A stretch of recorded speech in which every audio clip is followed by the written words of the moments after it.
Hello everyone, and welcome to the Thoughtful Free Space, putting your mind to things you may not normally think about. Now, while I had decided to do two different uploads today, I felt it would be better if I combined them both into one episode. I felt it would be better due to the subjects I would be covering, and how well they match up together due to being opposites. Now, for the fourth episode of Fear, I wonder if you were able to figure out which fears I would be covering, though at this point the title gives it away.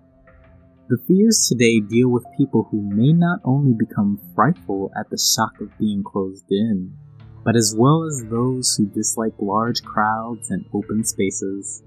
The two fears today in this special episode are claustrophobia and agoraphobia. Let's get into it. As always, we first need to start off discussing what each of these fears are. Claustrophobia is known as the fear of closed spaces, where there isn't any room. Examples of this are elevators as well as small rooms. Agoraphobia is known as the fear of open or crowded spaces, and those with this fear may have a tendency not to leave their house. These fears are the 7th and 4th biggest fears in the world, respectively. Now, interestingly, people who have these fears experience similar physical symptoms. People with claustrophobia and agoraphobia both experience sweating, hyperventilation, shaking, and nausea. Both also experience a similar psychological response as well, which are thoughts or fears of death. This is as far as their similarities go, as those who are claustrophobic often have more visual imagery when in claustrophobic situations. These can vary between being trapped, running away, or being unable to distinguish fact from fiction. Those who experience agoraphobia have more psychological feelings. Things like not being in control, having low self-esteem, or feelings of anxiety or depression. Now, both of these fears are situational and irrational fears. While agoraphobia is most commonly experienced in crowded or open places, it is truly known as the fear of having a panic attack in a situation one cannot escape from. These situations would be the most difficult to escape from, which is why they are associated with agoraphobia.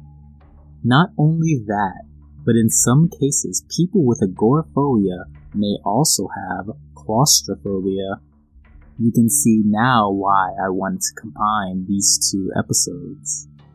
As both of these fears share similarities in the types of physical changes that occur, they also have similar causes behind why they occur.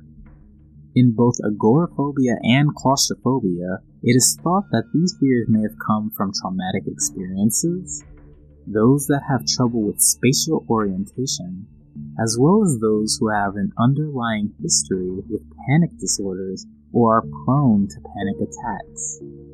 While these two disorders share many things in common, make no mistake that they are distinct fears from one another. And that is both the fear of enclosed spaces, claustrophobia, as well as the fear of open or crowded spaces, agoraphobia. Hopefully you all learned something new, or at least think about it in a different way. The last episode for the Week of Fear special may have a few holes in the discussion. If you enjoyed this episode, show your love with a thumb and subscribe for more. Thank you very much, and stay awesome.